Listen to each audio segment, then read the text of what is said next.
Buenos Aires, capital federal de la Nación Argentina, hoy día 4 de julio de 1976, siendo las 10:30 de la mañana, el funcionario que suscribe este acta, jefe de la Comisaría 37, comisario Rafael Fensore, hace constar lo siguiente: que siendo las horas 7:55 de la fecha, se recibe por el aparato telefónico del Estado 513333 un llamado telefónico anónimo que dice: en la finca de Estomba, 1942, se produjo un grave hecho de sangre.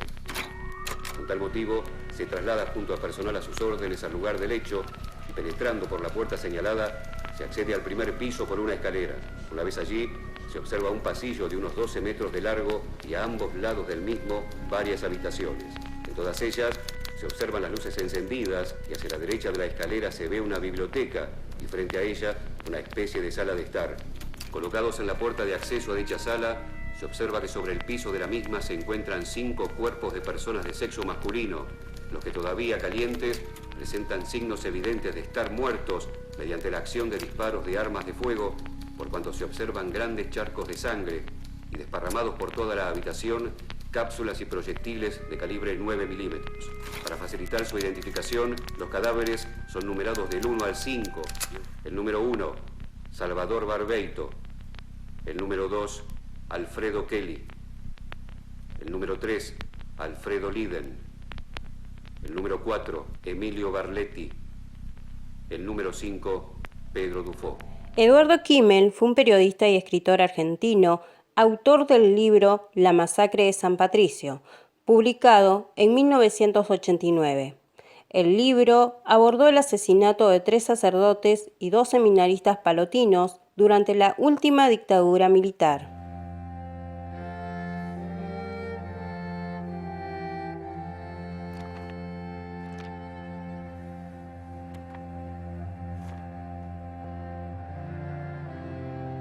Eduardo Kimmel, a partir de su publicación, sufrió una querella por calumnias e injuria por parte del juez Guillermo Rivarola, quien intervino en la causa de la masacre del 4 de julio de 1976, aduciendo que en un párrafo de dicho libro se dañaba su honor.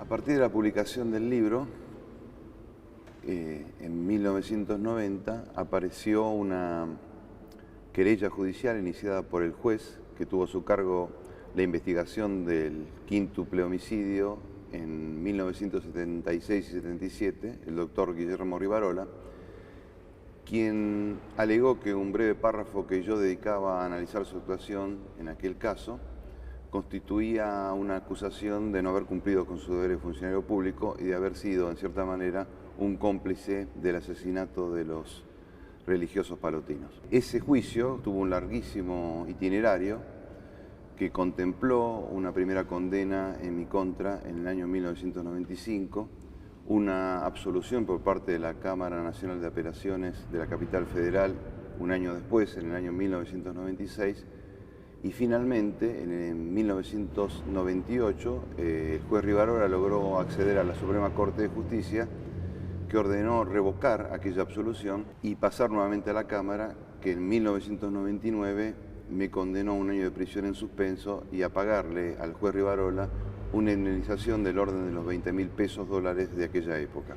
El párrafo dice lo siguiente: el juez Rivarola realizó todos los trámites inherentes, acopió los partes policiales con las primeras informaciones, solicitó y obtuvo las pericias forenses y las balísticas, hizo comparecer a una buena parte de las personas que podían aportar datos para el esclarecimiento. Sin embargo, la lectura de las focas judiciales conduce a una primera pregunta: ¿se quería realmente llegar a una pista que condujera a los victimarios? La actuación de los jueces durante la dictadura fue en general condescendiente, cuando no cómplice de la represión dictatorial. En el caso de los palotinos, el juez cumplió con la mayoría de los requisitos formales de la investigación, aunque resulta ostensible que una serie de elementos decisivos para la elucidación del asesinato no fueron tomados en cuenta. La evidencia de que la orden del crimen había partido de la entraña del poder militar paralizó la pesquisa, llevándola a un punto muerto.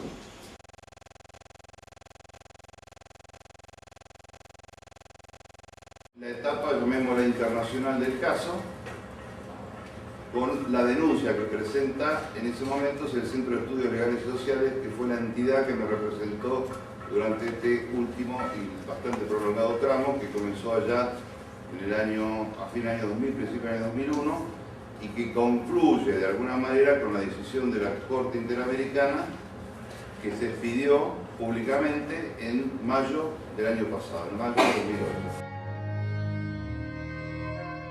Es una organización de derechos humanos surgida en la época de la dictadura, que aparte del eje central de su conformación, ¿cierto?, que es haber luchado, ¿cierto?, en contra de los efectos de la represión ilegal en nuestro país, con el advenimiento de la democracia fue ampliando el panorama de su actividad, bueno, ampliándolo hacia lo que puede llamarse los llamados derechos sociales, que son también derechos humanos. Por lo tanto, el CES tiene una amplísima actividad en casos de la actividad, realiza todos los años un informe que es bastante exhaustivo sobre la situación de los derechos humanos y o sociales en la Argentina, en la cual se puede ver la amplísima gama de espacios sobre los cuales se ocupa. Eduardo Kimmel sostuvo que para llegar al Sistema Interamericano de Derechos Humanos tuvo que cumplir con dos requisitos fundamentales. Los dos requisitos fundamentales son, por un lado, que ya hayan agotado las instancias nacionales, o sea, que ya no exista en el ámbito jurisdiccional nacional, al cual pertenece la persona que denuncia, el caso, ninguna instancia que le permita seguir llevando adelante ese caso en el Estado mismo. Es un requisito fundamental.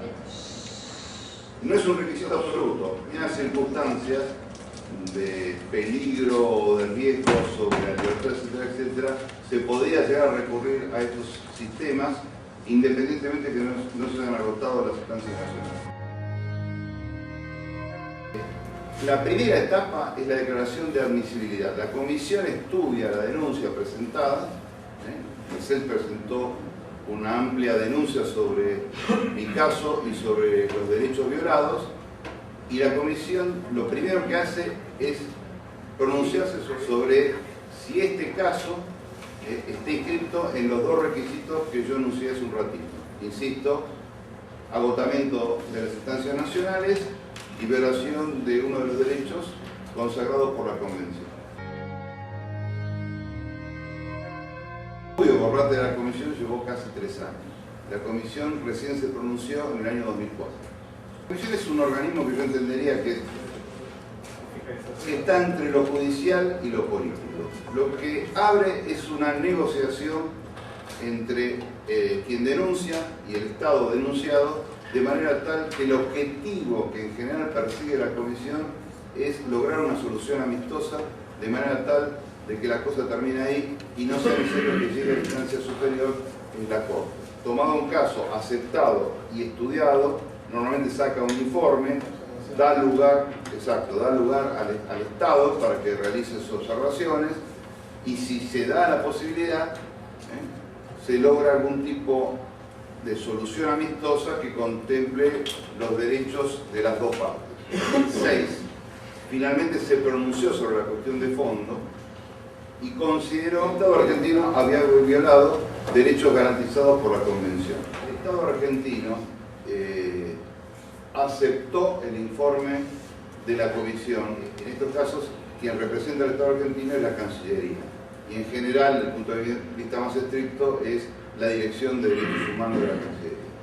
En una reunión que tuvimos a fines del año 2006, una vez que el Estado argentino dijo en esa reunión que se mostraba dispuesto a cumplir con las recomendaciones realizadas por la Comisión Interamericana en el sentido de resolver mi caso y dar lugar a la eliminación, en este caso, de la sanción penal, de la cobardía del objeto y otro tipo de situaciones desfavorables derivadas de la sanción penal, lo que le dio la Comisión Interamericana al Estado argentino fue un plazo. Como el Estado argentino no cumplió con el plazo otorgado por la Comisión de común acuerdo con quienes me defendían, la propia Comisión, entendiendo que no se había resuelto el caso, que no se habían cumplido con las recomendaciones, que no se había cumplido con el ánimo de esa solución amistosa, elevó el caso a la Corte Interamericana. A largo plazo todos sabían